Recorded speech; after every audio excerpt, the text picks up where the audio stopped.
بر محمد وآل محمد صلوات.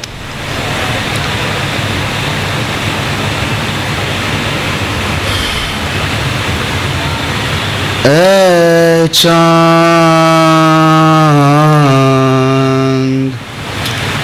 اے چاند کربلا کے، تو نے تو دیکھے ہوں گے، اترے تھے اس زمین پر عرش بری کے تارے. اے چاند، اے چاند جلوگر ہے ہاشم کا چاند یہاں پر، خیرات روشنی کی لے لیجیو یہاں سے. اے چاند، اے چاند اس زمین پر رکھیو ہمیشہ ٹھنڈک، سوتا ہے جو یہاں پر، سوتے ہیں جو یہاں پر، زہرا کے ہے یہ پیارے. اے چاند،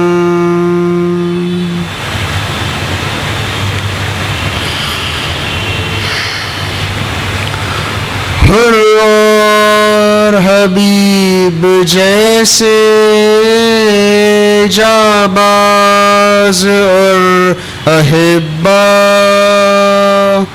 مارے گئے یہیں پر، انصار شاہدی کے. اے چاند، پامال ہو رہی تھی قاسم کی لاش رننے، عباس اور اکبر چنتے تھے ان کے ٹکڑے. اے چاند، بازو کٹے یہیں پر، عباس با وفا کے، اس نے وگا نہ پایا، پانی بھی لا نہ پائے. اے چاند، پانی پلانے لائے ایک محل کا کو سرور، کیا ذبح حرملا نے تیرے ستم لگا کے. اے چاند، گردن چھدی پسر کی، بازو چھدا پسر کا، دونوں تڑپ تڑپ کر پیاسے جہاں سے گزرے. اس بن میں ایک بچی بابا کو ڈھونڈتی تھی، بکھرے ہوئے پڑے تھے جب سربری دلاشے.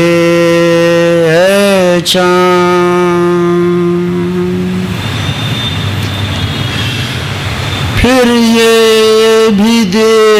دیکھا تو نے پھر یہ بھی تو نے دیکھا وہ غم رسیدہ بچی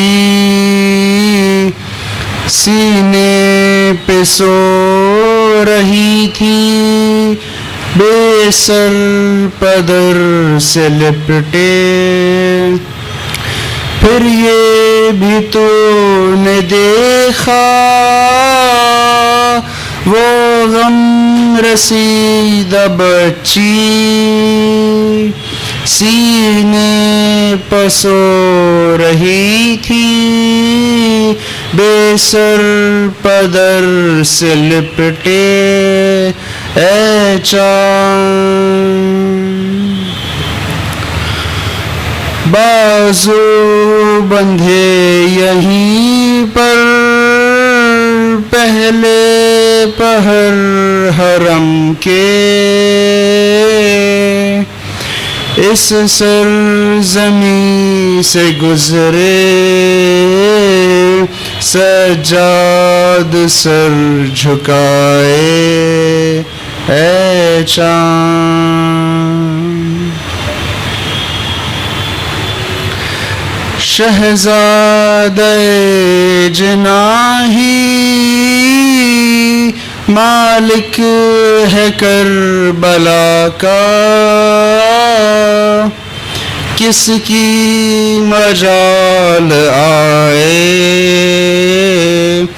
جب تک وہ نہ بلائے اے چاند خدا ہم سب کو کربلا کی زیارت نصیب فرمائے پہنچے ہے کربلا میں جو لوگ سبط جعفر اے کاش پھر مقدر ان کو یہ دن دکھائے اے چاند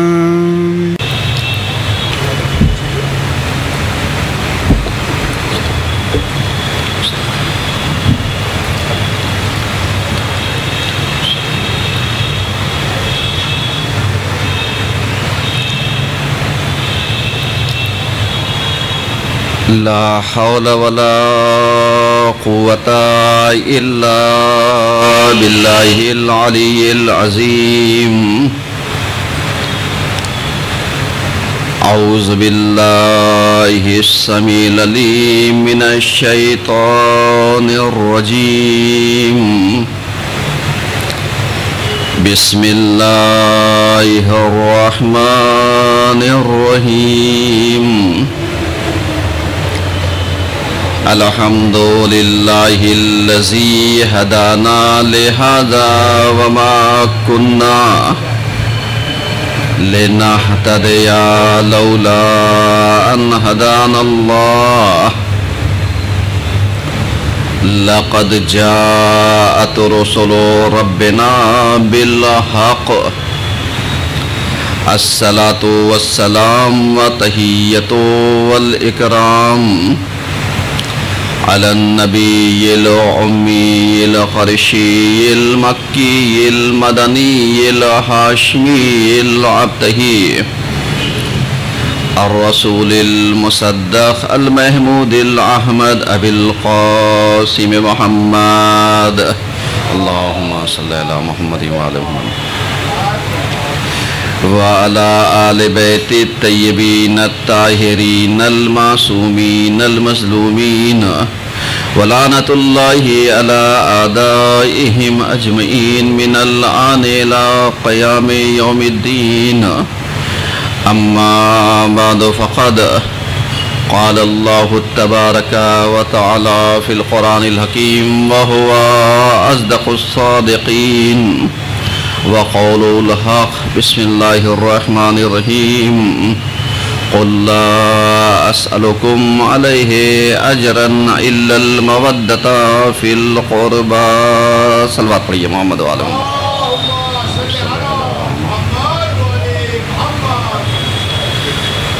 عزیزان گرامی، آج یہاں کے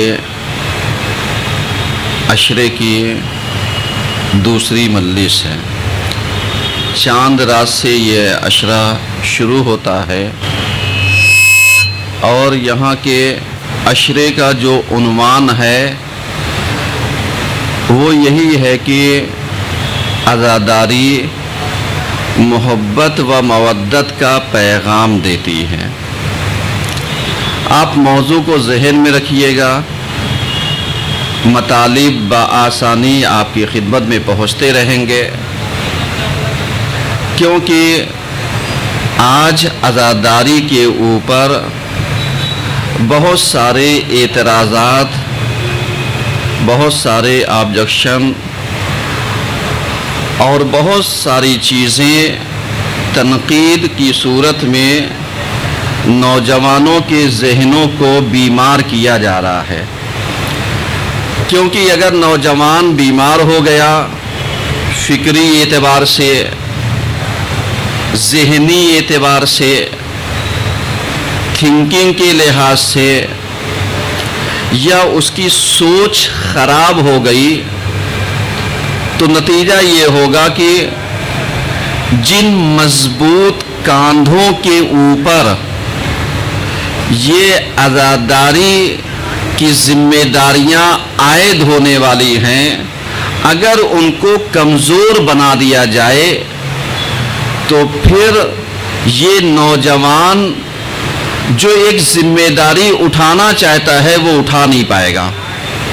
کیوں؟ اس لیے کہ اس کی فکر کو بیمار کر دیا گیا ہے، اس کی سوچ کو بیمار کر دیا گیا ہے، اور جب اس کی سوچ بیمار ہوگی تو اس کے اندر نہ جوش ہوگا، نہ ولولہ ہوگا، نہ کسی چیز کے کرنے کی خوشی ہوگی، اور نہ کسی چیز کے چھوٹ جانے کا غم ہوگا۔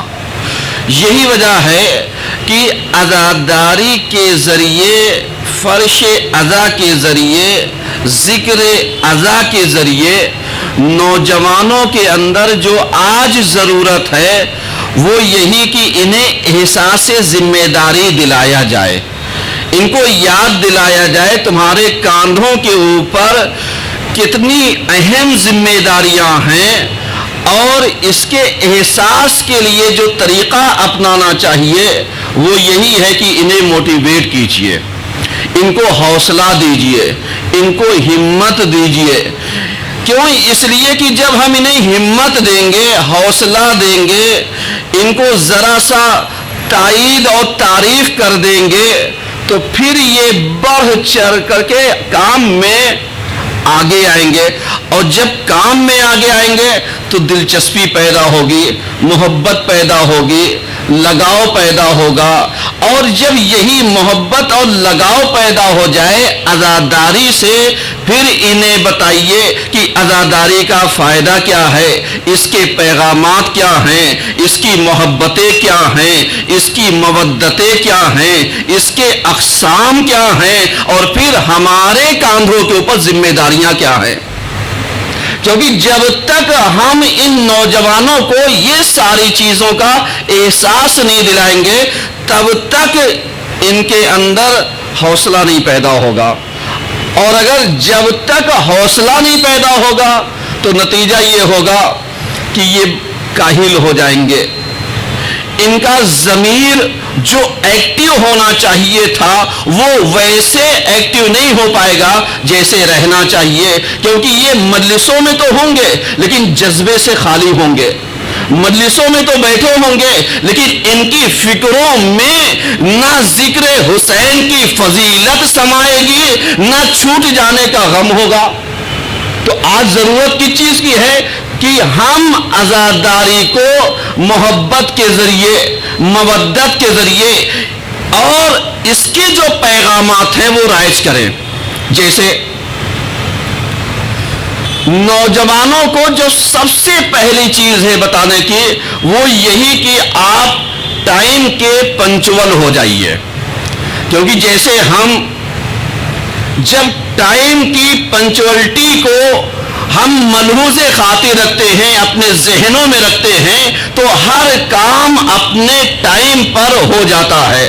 اور جب اپنے ٹائم پر سارا کام انجام دیں گے تو ظاہر سی بات ہے ہمت، حوصلہ، ہماری روحوں کو بلندی، ہماری روحوں کو ترقی، ہماری فکروں کو شرف، ہماری فکروں کو بلندی، یہ سب آٹومیٹک ہمارے دلوں میں پیدا ہوتا جائے گا. اور جب پیدا ہوتا جائے گا تو ظاہر سی بات ہے جب ہم کسی سفر کو ابتدا سے طے کریں گے تو انتہا میں لطف اندوز ہوتے جائیں گے. لیکن اگر ہم اس عزاداری کے سفر کو کہیں بیچ سے آغاز کیا، کہیں لاسٹ میں آ گئے، کہیں ایک دم آخر میں آ گئے، تو پتہ ہی نہیں چلے گا کہ مولانا کی فکر کیا ہے، ان کے میسیجز کیا ہیں، یہ دینا کیا چاہتے ہیں. اور اس کے بعد جب بعد میں جائیں گے تو یہی کہیں گے مجلس میں مزہ نہیں آیا. تو اب سمجھ میں آیا کہ جب چیپٹر چھوٹ جایا کرتے ہیں تو بچوں کا لگاؤ جو ہوتا ہے وہ کم ہو جاتا ہے.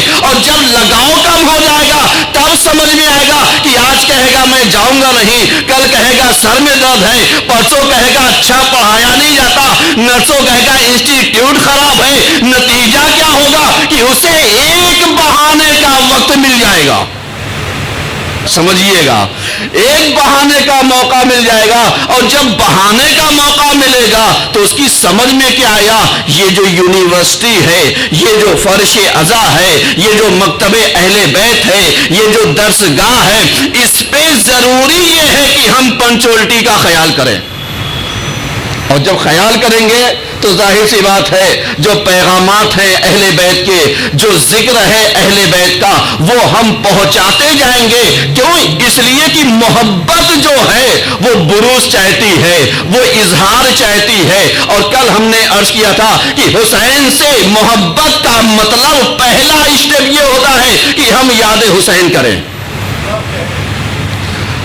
حسین سے محبت کا مطلب یہ ہوتا ہے کہ ہم اظہار حسین کریں، محبت کا اظہار کریں، یاد حسین کریں. اور یاد حسین کرنے کے لیے کسی سے پوچھنے کی ضرورت نہیں ہے. کیوں؟ اس لیے کہ جو اللہ نے ہمارے قلبوں میں جو تاثیر دی ہے وہ پاکیزگی چاہتی ہے، وہ طہارت چاہتی ہے، وہ انسانوں کے اندر روحانیات چاہتی ہے، وہ انسانوں کے اندر معنویات چاہتی ہے. جب یہ چیزیں صاف ستھری ہو جائیں گی تب سمجھ میں آئے گا ذکر حسین ہے کیا. اس لیے میں مثال دیتا ہوں آپ کو کہ آپ ذرا سا بتائیے، آج کے دور میں ہر انسان فلٹر پانی پینے کا عادی ہے یا نہیں ہے؟ پیورٹ کیوں لگوا رکھا ہے؟